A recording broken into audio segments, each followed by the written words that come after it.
하나님 아버지, 복된 이날에 저희들을 불러주시고 예배할 수 있는 자녀 삼아 주시니 감사합니다. 이 시간 온 마음을 다해 영과 진정으로 드려오니 우리의 예배를 받아 주시옵소서. 주님께서 부활하신 후 성천하시기 전 우리에게 명령하시기를 너희는 가서 온 민족으로 제자를 삼아 아버지와 아들과 성령의 이름으로 세례를 주고 내가 분부한 모든 것을 가르쳐 지키게 하라고 말씀하셨습니다. 그래서 우리가 주님의 지상 명령을 따라 가정에서, 직장에서, 세상에서 복음을 전하는 저희들 되게 하시옵소서. 오늘 양학모 장로와 윤원경 권사님 부부를 선교사로 파송하게 되는데 저들이 하는 일과 가는 길을 지켜주시옵소서. 언어가 다르고 기후가 다르고 풍습이 다르며 문화가 다른 아프리카 남쪽 남아프리카 공화국으로 가게 되는데 하나님께서 저들에게 건강을 주시고 능력을 다해 주셔서 복음 전파의 한 획을 끊는 그런 사역을 하는 선교사 되게 하시옵소서. 하나님 아버지, 새순교회가 복음 전파의 일환으로 새생명 축제를 준비하고 있습니다. 천국 잔치가 풍성히 벌어지도록 많은 태신자를 작성하고 기도함으로 저들을 초청하게 하시옵소서. 강사로 오시는 송채한 집사님, 정정섭 장로님, 장경칠 교수님 세 분에게 성령 충만함을 주시고 저들이 하나님의 말씀과 간증으로 태신자들을 하나님 나라 백성으로 인도하게 하시옵소서. 이 일을 위하여 준비하고 있는 준비위원들이 지치지 않게 하시고 온 성도가 한 마음으로 합심하여 기도하며 동참하도록 하나님께서 함께해 주시옵소서. 하나님 아버지, 오늘 우리가 드리는 예배가 살아있고 하나님을 만나는, 그래서 기쁨이 있고 감사가 있고 감격이 있고 감동이 있는 예배가 되게 하시옵소서. 성령의 역사가 일어나게 하시옵소서. 성령의 불로 우리들 마음속에 있는 세상의 것들을 다 태워 주시옵소서. 하나님 아버지, 오늘도 강단에 세우신 차종렬 목사님에게 능력을 더하여 주시옵소서. 목사님을 통하여 하나님의 말씀을 들을 때에 우리들 마음속에 능력으로 임하게 하시옵소서. 그래서 말씀에 의지해서 한 시간을 승리하는 삶을 살게 하시옵소서. 시온 찬양대의 찬양을 기쁘게 받으시고 영광 받으시옵소서. 이 모든 것을 예수님의 이름으로 기도합니다. 아멘.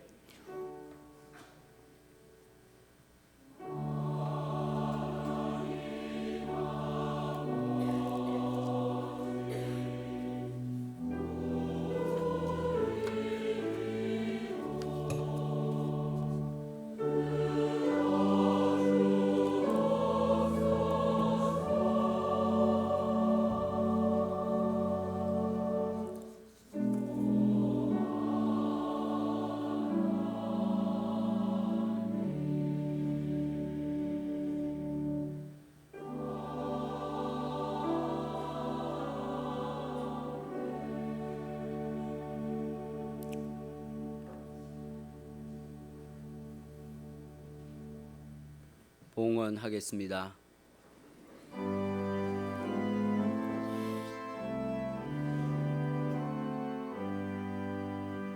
나의 보화 드리니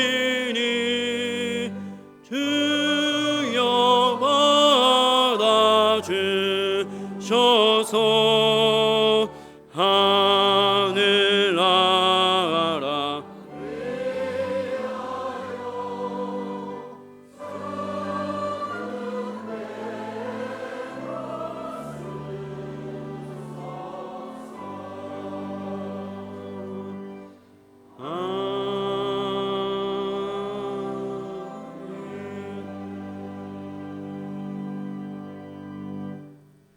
은혜로우신 하나님 아버지, 이 시간 예배하는 가운데 믿음과 정성으로 주께 예물 드리게 하시니 감사합니다.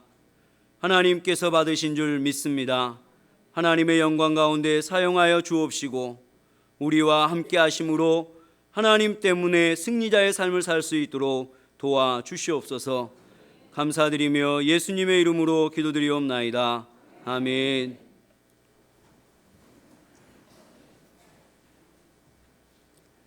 하나님의 말씀은 이사야 6장 1절부터 8절까지 말씀입니다.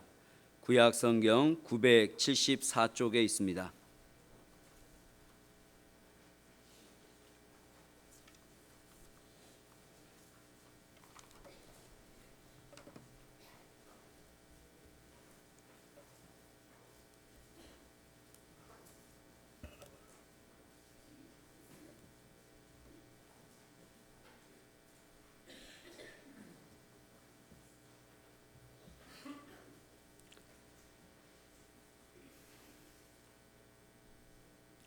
우시야 왕이 죽던 해에 내가 본즉 주께서 높이 들린 보좌에 앉으셨는데 그의 옷자락은 성전에 가득하였고 스랍들이 모시고 섰는데 각기 6날개가 있어 그 둘로는 자기의 얼굴을 가리었고 그 둘로는 자기의 발을 가리었고 그 둘로는 날며 서로 불러 이르되 거룩하다 거룩하다 거룩하다 만군의 여호와여 그의 영광이 온 땅에 충만하도다 하더라.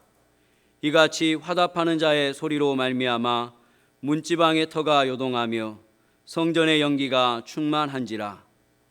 그때에 내가 말하되 화로다 나여 망하게 되었도다. 나는 입술이 부정한 사람이요 나는 입술이 부정한 백성 중에 거주하면서 만군의 여호와이신 왕을 배웠음이로다 하였더라. 그때에 그 스랍 중에 하나가 부젓가락으로 제단에서 집은 바 핀 숯을 손에 가지고 내게로 날아와서 그것을 내 입술에 대며 이르되 보라 이것이 내 입에 닿았으니 내 악이 제하여졌고 내 죄가 사하여 졌느니라 하더라. 내가 또 주의 목소리를 들으니 주께서 이르시되 내가 누구를 보내며 누가 우리를 위하여 갈꼬 하시니 그때에 내가 이르되 내가 여기 있나이다 나를 보내소서 하였더니 아멘. 시온 찬양대에 찬양이 있겠습니다.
오늘 이 시간에는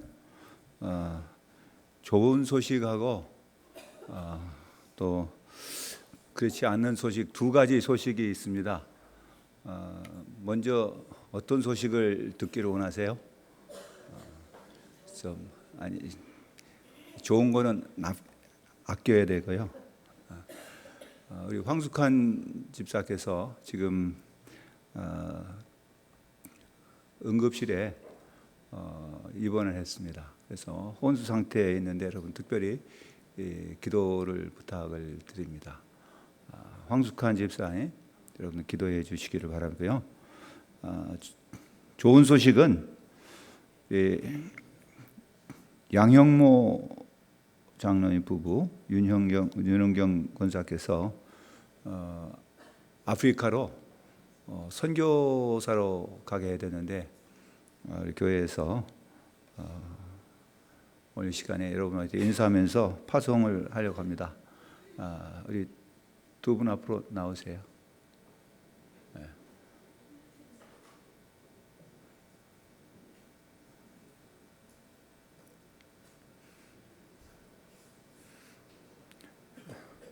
어떻게 해서 가게 됐는지 간략하게 좀 가서 어떤 사역을 하게 되는지 양장님 좀 이제 우리 성도들에게 얘기를 해주시기 바랍니다.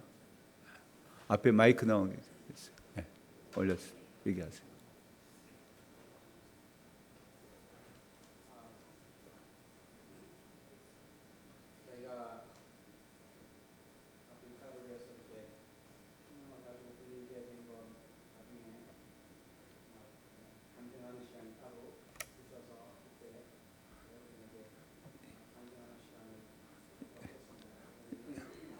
입에 가까이 대고 말씀하세요. 네. 예.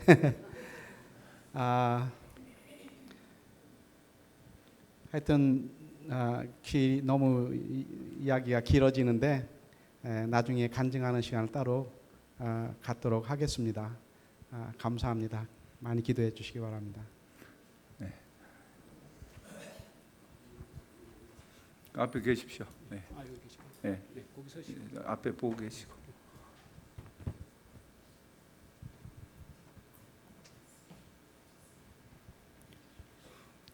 파송패 양형모 장로 윤은경 권사 땅끝까지 복음을 전하라는 주님의 지상 명령에 따라 위 두 분을 아프리카의 선교사로 파송합니다.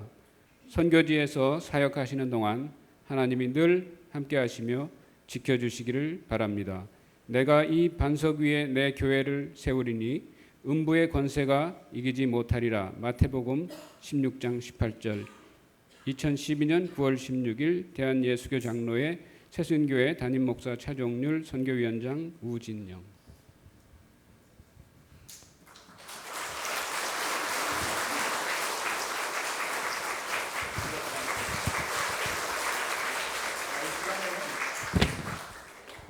우리 황숙한 집사님 빠른 회복과 함께 우리 양영모 선교사님 그것에서 아프리카에서의 그 사역을 잘 감당할 수 있도록 여러분 이 시간 함께 같이 기도하겠습니다.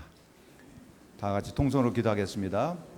아버지 하나님이여, 오늘 이 시간에 저희들 주님 앞에 기도하옵는 것은 주님께서 사랑하는 우리 황숙한 집사를 기억하여 주시고 주님의 은혜로 제가 일어날 수 있도록 주여 저를 치유하여 주시옵소서. 아버지 하나님의 손길이 필요합니다. 주님, 저에게 주님께서 사랑을 베푸시고 능력을 베푸셔서 저를 일으켜 주시옵소서. 아버지 하나님이여, 주님께서 또한 사랑하는 우리 양형모 장로 윤은경 권사를 아프리카 선교사로 또 보내게 됐음을 하나님께 영광과 감사를 돌립니다. 우리 하나님께서 저들의 사역에 함께 하시고 우리 하나님의 영광이 나타나시며 저들이 가는 곳마다 저희들이 만나는 사람마다 하나님의 복음이 전파될 수 있도록 저들을 복의 통로로 사용하시고 우리 하나님의 사랑의 통로로 저희들을 사용하여 주시옵소서. 우리는 기도합니다. 우리 하나님께서 저희들을 붙들어 주시고 서로 주고받는 소식이 기쁜 소식들이 있게 하여 주시옵소서. 모든 영광을 주께 돌립니다. 예수님의 이름으로 기도합니다. 아멘.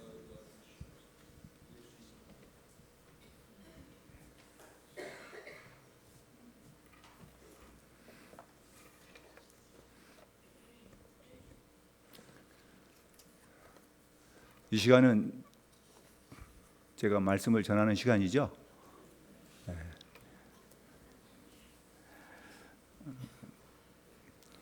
방배역 근처에 있는 어느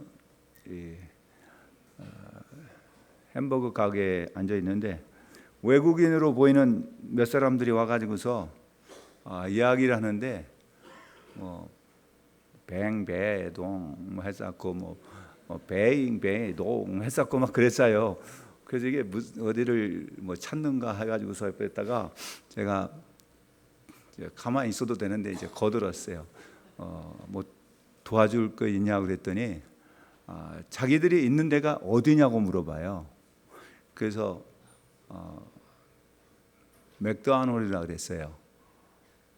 그랬더니 사람들이 멍해요. 그래서 나중에 물어보니까 방배동이 맞냐 뱅배동이 맞냐 서로 그걸 가지고 했던 거예요. 그러니까 옆에 있으니까 저한테 여기 있는 데가 어디냐는 것을 물어봤는데 저는 뭐 거기가 이제 맥도날드 이제 햄버거 가게니까 맥도날드 그랬단 말이죠. 뭐가 안 통합니까? 만나서 이야기는 하는데 의사소통이 안 되는 거잖아요. 뭐를 원하는지 모르면은 우리가 예배는 하나님과의 만남이고 하나님과의 대화고 그렇게도 얘기하는데 그런 식으로 또 예배하는 사람도 있다. 하나님을 만나서 하나님께서 원하시는 것이 무엇인지 모르면은 그런 식으로 만나는 그런 모임도 될 수 있다는 겁니다.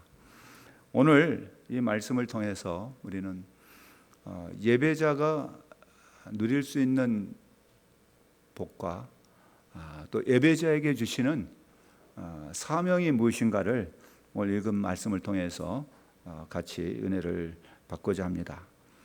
오늘 이 본문을 보게 되면은 이사야라고 하는 이 선지자가 하나님의 부르심과 함께 이제 특별한 임무, 사명을 받게 되는 그런 광경이 소개가 되고 있는데 이사야라고 하는 그 이름의 의미는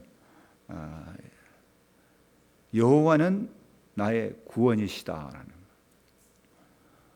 이사야 나의 하나님 나의 구원이시다 나의 구원자다 그런 이름을 갖고 있습니다. 그리고 이 이사야는 명문 가문의 출신이에요. 귀족이라고 하기도 하고 또 왕족이라고도 해요. 또 그런가 하면은 유대에 있어서 3대 예언자 혹은 하나님의 말씀을 전했던 선지자라고도 표현을 하고 있는데 그는 왕궁에서 그가 이제 하나님의 부르심을 받아서 선지자가 되기까지 이제 우시야 왕과 함께 그 일을 감당을 했는데 어떤 사람은 현대로 말하자면은 대통령 비서실의 무슨 고위 비서관이었다 뭐 그렇게도 표현을 한 사람도 있습니다만은 그 이사야가 여기 보니까 변화된 모습이요. 근데 사람들은 어떤 계기가 있을 때 그 인생에서 새로운 방향이 이제 시작이 되죠. 새로운 방향으로 가는데 우리 양형모 우리 장로께서 어떤 계기로 인해서 아프리카 선교사로 또 이렇게 가게 됐는지 그가 세상에서 뭐 그야말로 돈 잘 벌고 가는 곳마다 대우받고 그런 일을 그만두고 왜 그곳으로 가게 됐니? 분명한 어떤 나름대로의 계기가 있었을 거예요. 그런데 여기 보니까 이사야의 그런 변화된 모습, 이사야가 새로운 인생의 길을 가게 되는 그 배경이 설명이 되는데 6장 1절을 한번 같이 읽어보겠습니다. 6장 1절 우시야 왕이 죽던 해에 내가 본즉 주께서 높이 들린 보좌에 앉으셨는데 그의 옷자락은 성전에 가득하였고 그랬어요. 근데 어떻게 시작이 되냐면 우리 살 때 어떤 일이 있었느냐, 어떤 때에 내가 그렇게 됐느냐 그걸 얘기하죠. 몇 년도에 그런 일이 있었느냐보다 나의 삶의 어떤 전환점, 내 삶을 새롭게 바꿔놓는 그러한 어떤 일이 있었다는 거죠. 사람이 얼마만큼 오래 살았느냐 별게 중요한 게 아닌 것 같아요. 공동묘지에 가서 보면은 묘비에 몇 년부터 몇 년까지 그 기간이 나오는데 그렇게 중요하지 않잖아요. 얼마나 오래 살았느냐, 짧게 살았느냐가 아니라 그 사람이 무엇을 했느냐, 그 사람이 어떤 일을 했느냐가 더 중요한 것 같아요. 그래서 역사에 있어서는 어느 시점을 얘기할 때 그게 몇 년도냐 그거보다 더 중요한 거는 어떤 인물이 그때 있었느냐 얘기하는 거잖아요. 그래서 예수님의 그 탄생에 있어서도 누구를 이제 예수님의 탄생과 함께 소개하냐면 아브라함과 그죠? 다윗의 자손 예수 그리스도의 세계라. 아브라함을 얘기하고 있고 다윗을 얘기하고 있어요. 아브라함으로부터 다윗까지는 한 1000년이라는 세월이 흐르고 있지만은 그 기간이 그렇게 중요한 게 아니죠. 그게 뭐 몇천 년이 지났느냐 그게 중요한 게 아니라 누가 그때 있었느냐 이거죠. 로마의 역사를 말할 때도 로마가 뭐 몇 년도에 탄생을 해서 몇 년도에 망했느냐 그거 별로 중요하지 않은 것 같아요. 그보다도 로마의 중요한 인물이 누구냐 하는 거죠. 로마 그러면 우리가 시저를 얘기할 수 있잖아요. 예를 들어서 프랑스 그러면은 뭐 많은 사람들이 있지만은 뭐 나폴레옹이 뭐 얼만큼 이 땅에 살았고 뭐 그가 뭐 언제부터 언제까지 제위를 했고 그거는 별로 중요하지 않죠. 나폴레옹이라는 인물이 프랑스 역사에서 어떤 일을 했느냐는 거고 우리나라에도 마찬가지잖아요. 예를 들어서 뭐 이순신 장군 그러면은 이순신 장군이 몇 년도부터 어디 가서 무슨 뭐 이제 싸움을 해서 이겼고 뭐 어쩌고 그거 별로 어떻게 보면은 오랫동안 기억하지 못하지만은 뭡니까 이순신 장군 그러면은 거북선 만들어서 뭐 그런 우리가 일제 그런 그 침략으로부터 승리한 장군이다. 막 그렇게 이순신 장군 그렇게 기억하잖아요. 그 인물이 중요하다. 그 시대 기독교 역사에서도 예를 들어서 예수님의 이후에 바울이 있었고 기독교 역사에 굉장히 중요한 전환점이 됐던 어거스틴 또 그런가 하면은 루터의 종교개혁과 칼빈 뭐 이런 식으로 그 인물들을 얘기하고 있어요. 그런데 오늘 여기에서는 누가 이야기가 나오냐면 누구의 이름이 소개가 되냐면은 우시야라고 하는 왕이 소개가 되어 있어요. 근데 우시야 왕이 죽던 해가 이사야에 있어서는 그의 인생에 있어서 굉장히 중요한 어떤 전환점이 됐다고 하는 거죠. 이사야의 인생에 있어서 우시야 왕이 얼마만큼 중요했으면 그가 죽던 해라고부터 시작을 해서 내가 본즉 그랬을 거예요. 여기서 내가라는 건 이사야죠. 이사야 이름은 여호와는 나의 구원자시라는 말이었고 우시야는 여호와는 나의 힘이시다는 거예요. 그러니까 이 우시야 왕이 됐을 때는요. 그가 16살 때 왕이 돼가지고서 한동안은 정말 여호와는 나의 힘이시라 해가지고서 하나님의 도우신 그 힘으로 그가 빼앗겼던 그 앞서서 빼앗겼던 성읍들을 다시 되찾아가지고서 그걸 다시 재건을 하고 그 나라가 부흥했어요. 군사적으로 경제적으로 상당히 많은 부흥이 일어났던 거죠. 그런데 이 잘 나가니까 이게 자기의 어떤 능력이 있어서 그런지 또 자기가 잘해서 그런지 이게 교만해지기 시작했어요. 사람들은 그런 속성이 있어요. 좀 어려울 때는 주여 주여 하지만은 뭐가 잘 되고 누군가의 도움이 필요 없을 때는 나요. 그게 이 우시야가 그런 거죠. 자기를 드러내기 시작한 거예요. 여호와는 나의 힘이시니라가 아니라 우시야 왕의 힘이시니 그런 게 되는 거예요.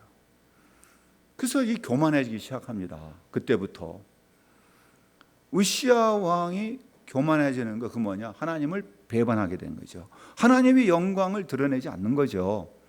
그리고 하나님의 뜻을 순종하지 않는 거예요. 가장 큰 교만은 하나님의 말씀대로 하나님의 뜻대로 순종하지 않는 거죠. 불순종이 그 무엇보다도 큰 교만입니다. 근데 이게 무슨 일을 했는가 하면은 아무리 왕이 힘이 있고 뭐가 있어도 해서는 안 되는 일이 있어요. 그것은 제사장만이 할 수 있는 이 분향단에 가서 향을 넣는 일이라든가 이 성전에서 하나님께 제사하는 일이라든가 이것은 아무리 왕이라도 할 수가 없는 일이야. 그런데 이 으시야가 자기의 그런 힘을 믿고 극구 반대했어요. 아샤라라고 하는 제사장이 그렇게 하면 안 됩니다. 들어가면 안 됩니다. 거기서 분향하면 안 된다고 그렇게 만류를 했음에도 불구하고 가서 자기가 분향을 하다가 평생토록 나병에 걸려서 왕궁에 있지도 못하고 따로 격리해서 별궁에서 살았던 거예요. 그러다가 죽은 겁니다. 그래서 그 죽던 해에 이사야에게는 정말 이 소식은 이사야에게서는 청천벽력과 같은 소리예요. 그야말로 이거는 이사야에게서는 굉장히 충격적인 일이 아닐 수 있어요. 개인적으로도 그렇지만 그 국가적으로도 이거는 상당히 혼란 상태에 빠지는 거예요. 우시야가 죽었다. 그는 그냥 단순히 어떤 왕이 있다가 죽은 게 아니라 그만큼 그 나라를 부강하게 만들었던 이 왕이 죽었다고 하는 것은 모든 국민들에게도 참 충격적일 뿐 아니라 이사야에게도 충격적인 얘기예요. 왜냐하면 우시야는 이사야하고 함께 그 나라를 통치하면서 이사야가 누릴 수 있는 게 많은 거죠. 이사야가 우시야 왕을 그야말로 그 어떤 것보다도 아주 존경하며 우시야 왕에 대해서 이사야가 갖고 있는 기대라는 상당히 컸을 거 아니에요. 또 그러다 보니까 이 우시야를 향한 이사야의 그 기대나 또 우시야로 인해서 그가 누릴 수 있는 게 굉장히 많은 거죠. 왕궁에서 우시야 왕이 있음으로 해서 이사야가 누릴 수 있는 게 굉장히 많았던 거죠. 그야말로 특권이죠. 그의 가문도 명문 귀족이라고 할 수 있지만은 왕궁에서 왕의 총애를 받고 왕의 신임을 받고 있다. 이것은 굉장히 중요하잖아요. 그런데 이 우시야가 죽었다고 하는 거예요. 여러분, 이것은 이사야에게 있어서는 그야말로 이제 앞으로 내가 무엇을 해야 될지, 앞으로 이 나라가 어떻게 될지,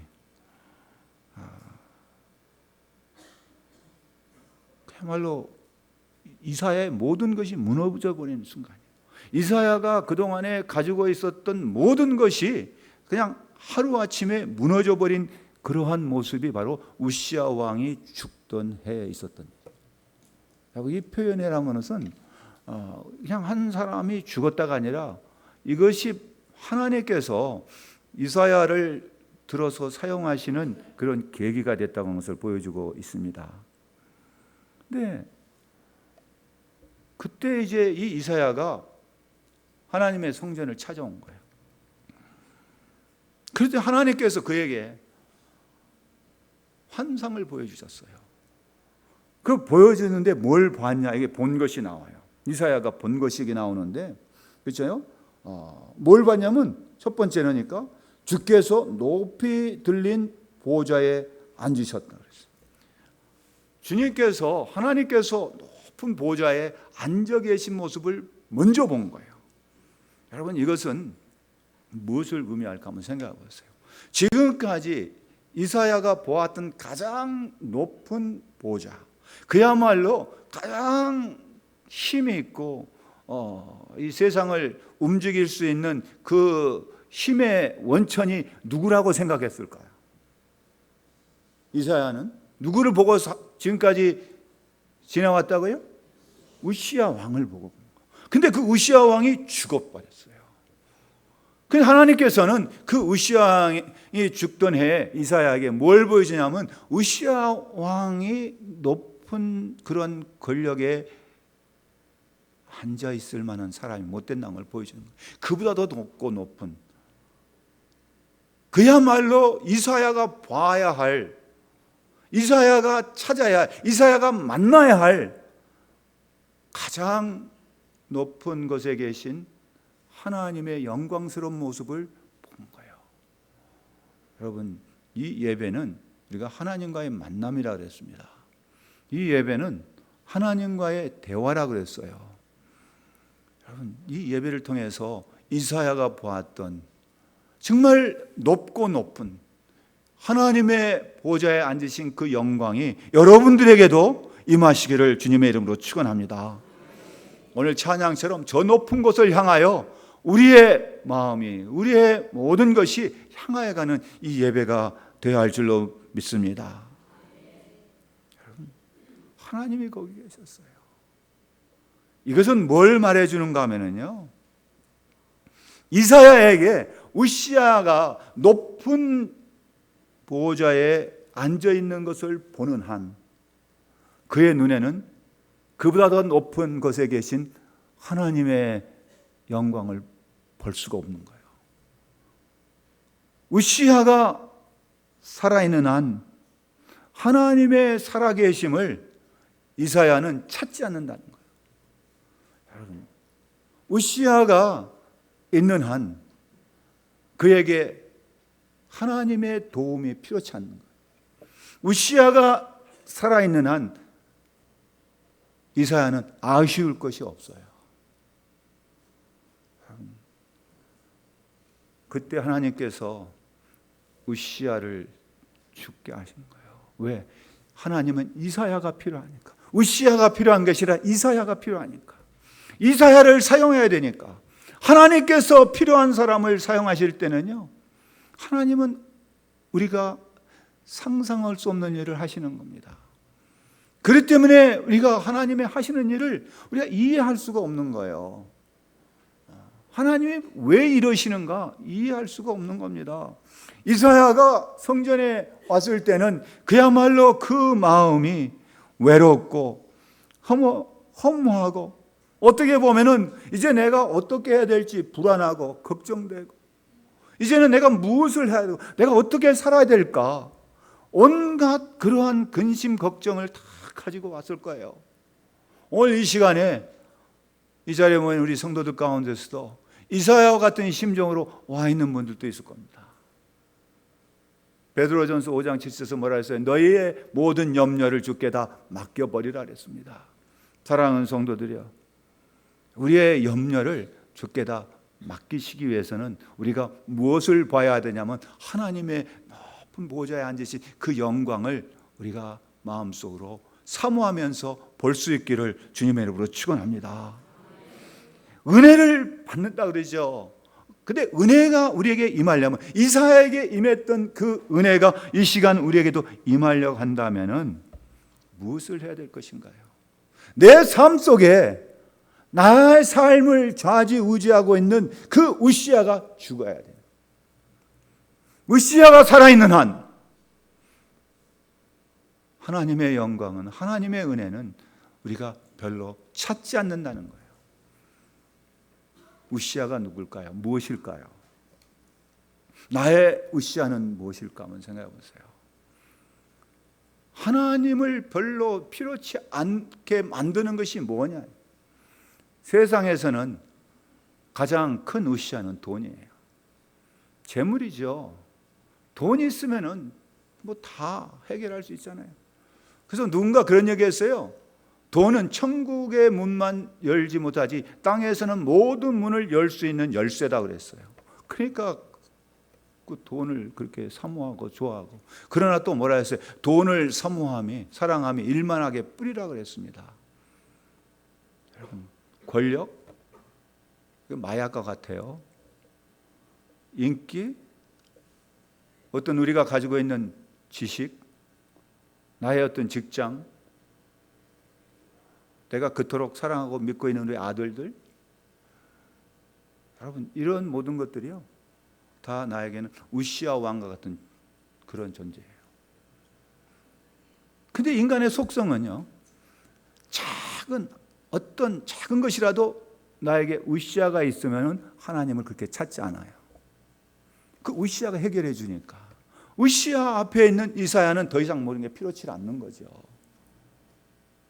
우시아 왕만 보고 왔던 이사야에게 하나님께서 높이 들린 보좌를 보이셨어. 그래서 우리가 이사야에게 임했던 은혜를 우리에게 임할 그러한 것을 사모한다면요, 내 삶 속에서 우시아가 죽어야 된다니까요. 내가 죽일 수가 없으니까 하나님께서 죽게 하신 거예요. 나병으로 그를 고통 속에 있다가 죽게 하셨다요.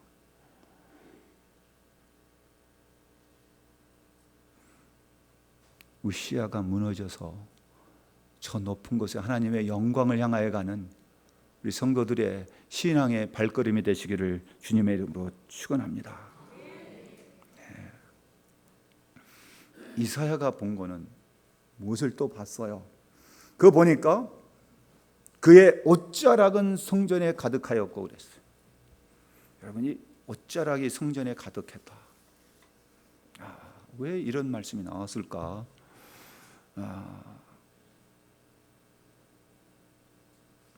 우시아는 왕좌에 앉아있던 그런 모습, 그거 보면은 왕들은 그 옷자락이 그냥 짧은 옷이 아니잖아요.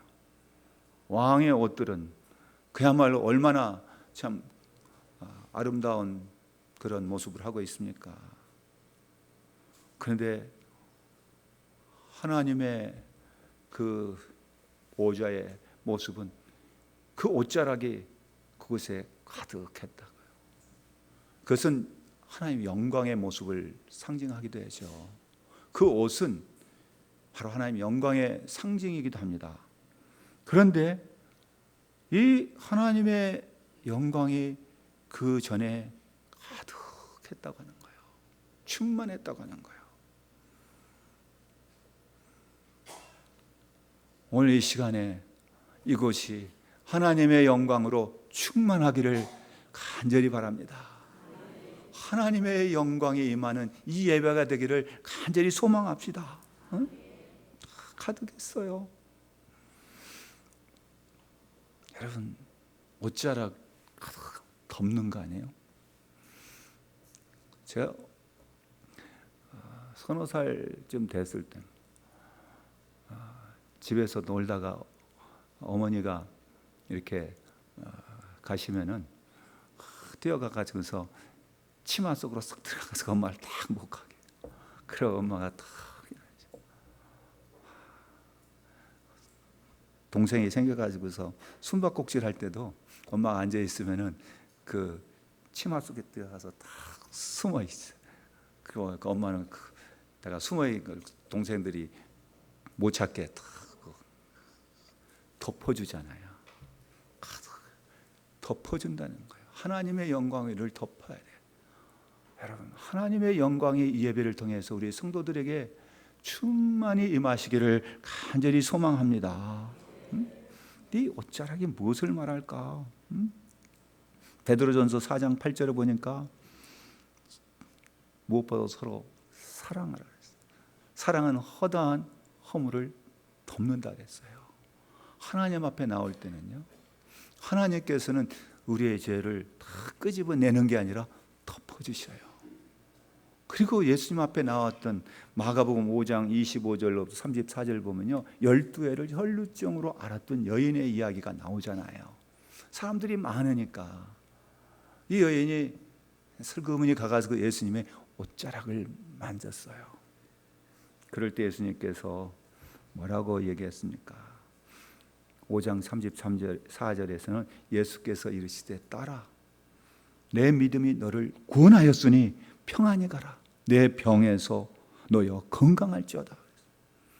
주님의 옷자락을 붙잡는 사람은 무슨 역사가 일어나냐면 치유의 역사, 구원의 역사가 일어날 줄로 믿습니다. 이 예배는, 그 때문에 예배하는 자에게 큰 복은 우리가 이 예배를 통해서 뭐를 붙잡냐면요, 주님의 은혜의 옷자락을 붙잡는 거예요.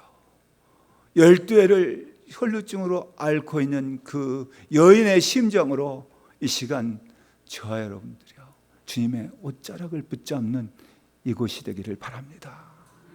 그것이 치유의 역사가 나는 거예요. 이 예배가 나에게는 정말 주님의 옷자락을 붙잡는 그 심정이 되어야 된다. 그를 가르쳐서 신령과 진정으로 예배하는 자를 찾는다 그랬어요. 우리의 교회는 주님의 옷자락이라고 볼 수 있어요.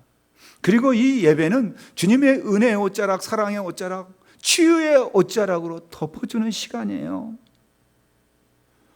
상처 입은 내 심령이, 정말 세상에서 온갖 것으로 더럽혀진 내 영혼이 그 어떤 것이라도 위로할 수 없고 나에게 소망이 될 수 없는 그러한 상황이 있다 할지라도 주님 앞에 나오면은, 이 이사야가 그 주님의 옷자락 아래 있었다고 하는 사실처럼, 여러분, 주님의 영광의 옷자락에 우리의 피할 곳이 되고 우리의 영혼이 새로 소생되는 그런 시간이 되기를 간절히 소망합니다.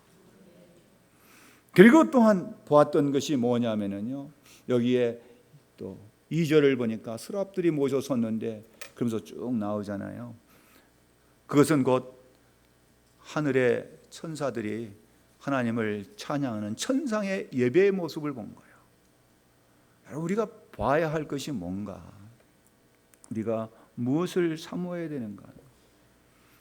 여기서 그들의 모습을 보면 여러 가지가 있어요. 천사들은 두 날개로 얼굴을 가렸다. 그것은요, 하나님 앞에 우리가 어떻게 감히 얼굴을 들 수가 있겠습니까? 하나님 앞에 내가 어떻게 이 죄인된 모습으로 내 얼굴을 감히 내놓을 수가 있겠어요? 그 때문에 예배하는 자는 다 우리의 모습은 감춰야 된다는 거죠. 교회에서 내 모습은 감추고 오직 하나님의 영광만 나타나는 그런 우리 새순교회가 되기를 바랍니다. 그런 모습들이 나오죠. 다 나오고 마지막으로는 뭐가 또 나오냐면은 보니까, 자, 4절을 읽어봅시다. 이같이 화답하는 자의 소리로 말미암아 문지방터가 요동하며 성전에 연기가 충만한지라. 뭘 봤어요? 성전의 터가 움직이고 연기가 가득한 걸 봤다고 그랬습니다. 여러분, 하나님께서는 구약에서 보면은 하나님이 나타나실 때는 연기 가운데 나타날 때, 구름 가운데 나타나시고, 이것은 하나님의 임재의 상징이에요. 하나님께서 함께 하신다는 거죠. 이 예배는 바로 하나님이 함께하고 있다는 사실을 여러분 기억하시기를 바랍니다. 이 시간에 하나님이 우리와 함께하고 계세요. 하나님이 나와 함께 하세요. 이 시간에 하나님의 영광이 성전에 가득한 것처럼 주의 사랑의 옷자락으로, 영광의 옷자락으로 주님이 이 시간에 우리와 함께 하셔요. 성령이 충만한 우리 새순교회가 되기를 바랍니다. 하나님의 임재요, 연기 가운데 하나님이 함께 하셨던 것이 그 모습을 본 거예요. 이사야는 지금까지 경험하지 못했고 지금까지 그가 한 번도 본 적이 없는 것을 본 거예요. 그럴 때 이사야 반응이 뭐였는 거예요? 그런 모습을 보니까 이사야가 뭐라고 얘기합니까? 5절 읽어볼까요? 그때 내가 말하되 화로다 나여 망하게 되었도다.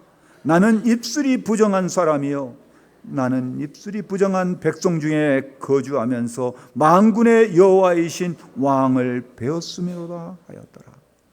여기에 나는 이제 쉽게 하면 죽었습니다, 이 말이에요. 여러분, 이 고백이 있어야 돼요. 우리는 이 예배를 통해서 주님 앞에 나와서 이제 나는 죽었습니다. 나는 죽어야 돼요. 주님 앞에 내 모습이 죽어야 되는 거예요.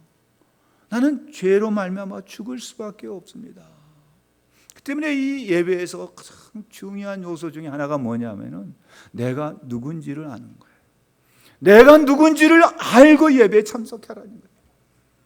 여러분, 내가 누군가? 나는 죽을 수밖에 없는 죄인이에요. 내 입술이 부정합니다.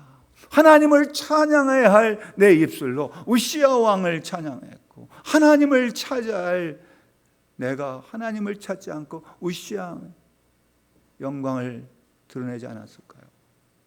나는 그러한 백성들 중에서 있었기 때문에 이 영광스러운 하나님 앞에 내가 있다고 하는 것은 이제 너무나도 내 모습이 잘못된 거라는 거예요. 그 때문에 이 이사야는 그 모습을 보고 먼저 자기가 누군가를 알게 됐다는 거예요. 내가 어떤 사람인가? 주님 앞에 내 모습이 어떤 모습인가를 우리는 알아야 돼요. 내가 내놓을 것이 뭐가 있겠습니까? 주님 앞에 내 모습이 어떤 모습인지를 모르기 때문에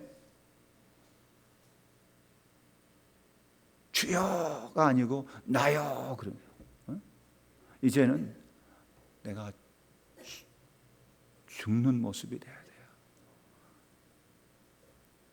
내가 죽게 되었다는 얘기예요. 그러면서 이제는 만군의 여호와이신 왕을 배웠습니다 그랬잖아요. 여러분, 여기에 우시야 왕을 뵙는 것은 큰 특권이에요. 왕을 측근에서 본다가는 것은 굉장한 특권입니다. 아무나 왕을 볼 수가 없어요. 지금도 뭐 아무나 뭐 대통령 가서 만나면 만날 수 있나요? 뭐 내가 가서 만나야겠다 해서 만나줍니까? 아무리 가까운 사이라 할지라도, 심지어는 자기의 아내다 할지라도 왕이 허락하지 않는데 나타나면 죽임을 당할 수 있어요. 그 때문에 에스더가 갈 때 죽으면 죽으리라고 간 거예요. 왕이 부르지 않았는데 찾아간 거 아닙니까? 그런데 그걸 잘하는 이사야가 누구를 배웠냐면 만군의 여호와신 왕을, 그 어떤 우시야 왕보다 더 높은 최고의 왕을 배웠기 때문에 나는 이제 죽게 되었다. 하나님, 죄 있는 사람은 하나님을 볼 수가 없어요. 아무리 제사장이라 할지라도 성소에 들어갈 때는 먼저 자기의 죄를 속죄하고 성소에 들어갔어요. 그러지 않고 들어가면 이 제사장은 죽임을 당했거든요. 그걸 알고 있는 이 이사야는 그 만군의 하나님을 이 죄인된 모습으로 봤기 때문에 이제 나는 죽어야 마땅합니다, 이 말이에요. 이제 나는 더 이상 어떻게 할 수가 없어요. 그야말로 우시야 왕의 죽음으로 해서 그의 모든 소망과 이 기대가 다 사라져 버렸는데, 이제는 그 높으신 곳에 계신 영광의 하나님을 보았으니 이제 나는 정말로 죽게 되었다. 모든 소망이 다 끊어져 버렸다는 얘기예요. 이런 얘기를 들은 적이 있습니다. 어느 목사님이 토요일 날 등산을 가다가 미끄러져 가지고서 좀 낭떠러지 같은 데 떨어지는데 어떻게든 딱 붙잡았는데 나무 그 가지를 붙잡았어요. 그걸 붙잡고 위를 보면서 하나님 아버지 좀 살려주십시오. 아무 소리. 하나님 아버지 살려주세요. 그랬더니 소리가 나기를 아들아 그 손을 놔라. 이거 놓으면 죽는데요. 내일 가서 설교해야 되는데 지금 이거 안 되잖아. 이거 좀 나 좀 살려주세요. 그러니까 그건 놓으라니까. 놔. 못 놓겠어요. 그러면서 뭐라면 거기 하나님 말고 또 누구 없어. 그 나무 가지가 부러져 버린 거예요.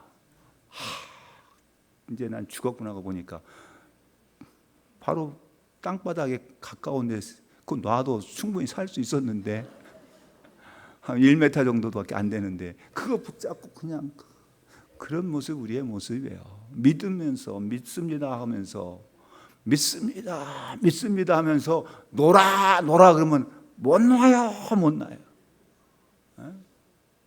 이제는 이사야가 다 놀 수밖에 없는 상황. 자기의 모든 마지막 희망까지 다 끊어져 버린 거예요. 난 이제 죽게 되었다. 여기서부터 새로운 시작이 되는 거예요. 그야말로 내 믿었던 모든 것이 다 끊어져 버린 그때 이사야에게 어떤 역사가 일어났는가 한번 볼까요? 자, 6절 7절 한번 읽어봅시다. 그때 그 스랍 중에 하나가 부젓가락으로 제단에서 집은 바 핀 숯을 손에 가지고 내게로 날아와서 그것을 내 입술에 대며 내게 이르되 보라 이것이 내 입에 닿았으니 내 악이 자해졌고 내 죄가 사여졌느니라 하더라. 무슨 역사가 일어났어요? 내가 죽게 되었다고 하니까 그때 무슨 역사가 일어나요? 사는 역사가 일어나는 거예요. 죄 사함의 역사가 일어나는 거예요. 그래서 예배의 큰 축복은 예배하는 자에게 주어지는 가장 큰 복은 뭐냐면은 이 죄사하며 새로운 시작이 되는 거예요. 그때 이사야에게 뭐가 이제 너는 살았다는 거예요. 이제부터 너는 새로운 삶을 시작할 수 있다고 하는 그 선언을 한 겁니다. 이 예배가 오늘 저와 여러분들에게도 이사야에게 임했던 그 은혜의 선포가 임하는 시간이 되기를 바랍니다. 사랑하는 성도들이요, 이 예배를 통해서 여러분의 심령에 이런 치유의 역사, 새롭게 하는 역사가 일어나지 하지 않겠어요? 여러분, 정말 나는 주님 앞에 온전히 내 모습을 죽었습니다 해야 돼요. 나는 살았고가 아니고 나는 죽었고 해야 돼요. 그럴 때 주님이 우리를 새롭게 살려주셔요. 주님은 우리에게 새로운 일을 맡기시기를 원해요. 주님은 우리 새순교회 성도들 한 사람 한 사람들에게 새로운 역사를 맡기기를 원한단 말이죠. 그런데 아직도 내가 붙잡고 있는 우시아를 놓지를 못하고 있어. 이 너무 미련이 많아. 이건 놔야 돼. 근데 그 나무가지를 붙잡고 못 노는 것처럼 그러면서도 믿음이 있다고, 그러면서 내가 믿는다고 하는 거, 그거 다 놓으세요. 이제는 그거 갖다가 어디 쓰레기통에 버리라는 게 아니죠. 그것보다 중요한 거, 내가 뭐를 붙잡아야 되는 걸 알라는 얘기죠. 나에게 주신 것을 그걸 어떻게 사용하라고 주셨을까? 내가 그거를 주를 위해서 주의 영광을 사용해야 되는데 그동안은 그거 다 나의 영광으로 생각하고 그를 나를 위해서 썼다는 거죠. 그것을 다 완전히 없애버립니다. 그리고 이제는 하나님께서 그에게 새로운 일을 맡기십니다. 뭐라고 그랬습니까? 그때 또 8절을 봅시다. 내가 또 주의 목소리를 들으니 주께서 이르시되 내가 누구를 보내며 누가 우리를 위하여 갈꼬 하니 그때 내가 이르되 내가 여기 있나이다 나를 보내소서. 완전히 새로워졌어요. 이사야가 치유됐습니다. 이사야가 구원받았어요. 그럴 때 누가 우리를 위하여 갈꼬, 그 말은 너가 가라는 거예요. 이제 너는 새롭게 되었으니까 이 새로운 소망의 복음을 가지고 너가 가야 되지 않겠느냐 이거예요. 이제는 그 우시아를 놓고 하나님의 복음을 손에 잡았으니 이 복음을 전해야 되지 않겠느냐. 누가 갈꼬? 누가 갈꼬? 그때 대답이, 이사야 대답이 뭐예요? 내가 이르되, 한번 같이 그 다음에 읽어봅시다. 내가 여기 있나이다 나를 보내소서. 내가 여기 있나이다 나를 보내소서. 우리 한번 크게 같이 읽어보세요. 내가 여기 있나이다 나를 보내소서. 내가 여기 있나이다 나를 보내소서. 나를 보내소서. 근데 어떤 사람은 저 사람 보내소서, 나는 가기 싫으니까 저 사람 보내소서. 여러분, 누구를 보내기를 원합니까? 여러분, 누구를 보내기를 원하냐고요? 주님은 지금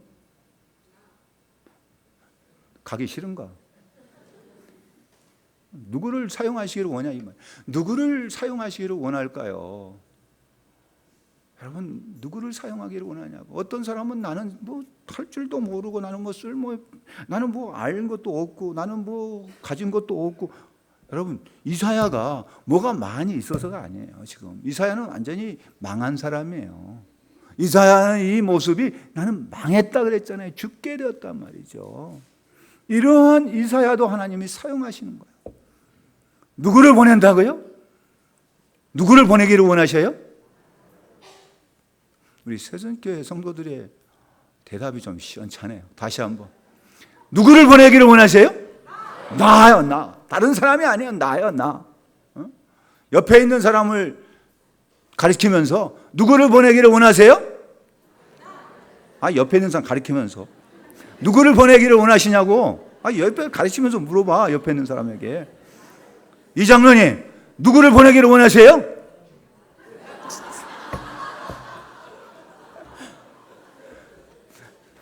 누구를 보내기 원하시냐고. 조 장로님, 누구 보내기 원하세요?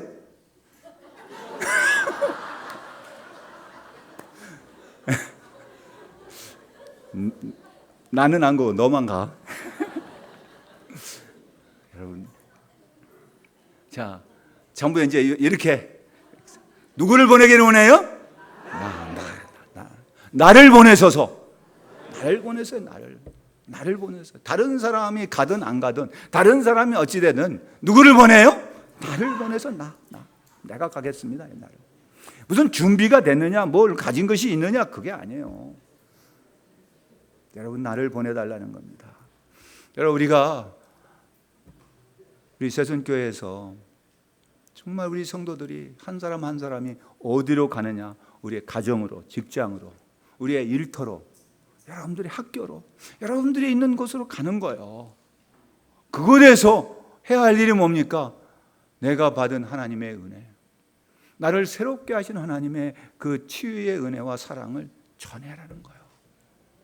그것이 바로 우리가 말하고 있는 새생명 축제입니다. 새생명 축제는 내가 받은 은혜를 함께 나누고 하나님의 영광을 전하는 겁니다.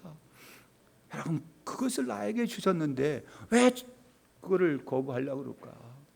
그걸 왜 다른 사람만 하고 나는 안 하려고 할까? 여러분, 우리 세순교회는 정말 나를 보내는, 내가 가는 우리 성도들 한 사람 한 사람이 각자의 삶 속으로 돌아가서 우리에게 주셨던 하나님의 영광을 전하는 그런 복음의 통로들이 되시고 하나님의 사랑의 도구들이 되시기를 주님의 이름으로 축원합니다. 기도하겠습니다. 여러분, 교회에 왔다가 세상에서 받은 상처를 가지고 왔다가 그냥 돌아가지 마시고요. 나는 죄인입니다 고백하고 죄인으로 돌아가지 마시. 나는 죽게 되었다고 그렇게 말하면서 왔다가 죽은 자의 모습으로 가는 게 아닙니다. 이제는 주님 앞에 나와서 죽게 되었던 사람이 살아서 가고, 상처받은 심령이 치유돼서 가고, 희망이 없던 사람이 희망을 가지고 가고, 그야말로 죄인이 변하여 의인이 되가는 이 예배가 되기를, 이 예배를 통해서 하나님의 사랑을 깨닫고 가서 전하는 우리 새순교회 성도들이 되기를 다시 한번 주님의 이름으로 간절히 축원합니다. 하나님 아버지, 감사합니다. 예배 가운데 함께 하시고 우리를 통하여 큰 역사를 이루시기를 원하는 주님, 이제 내가 그동안에 나의 세상적인 소망이라고, 나의 능력이라고 붙잡고 있었던 나의 으쌰를 놓게 하시고 오직 주님만 붙잡고 가게 하여 주시옵소서. 세상 끝날까지 내가 너희와 항상 함께 있겠다고 약속하신 주님의 말씀을 붙잡는 우리 성도들이 되기를 원합니다.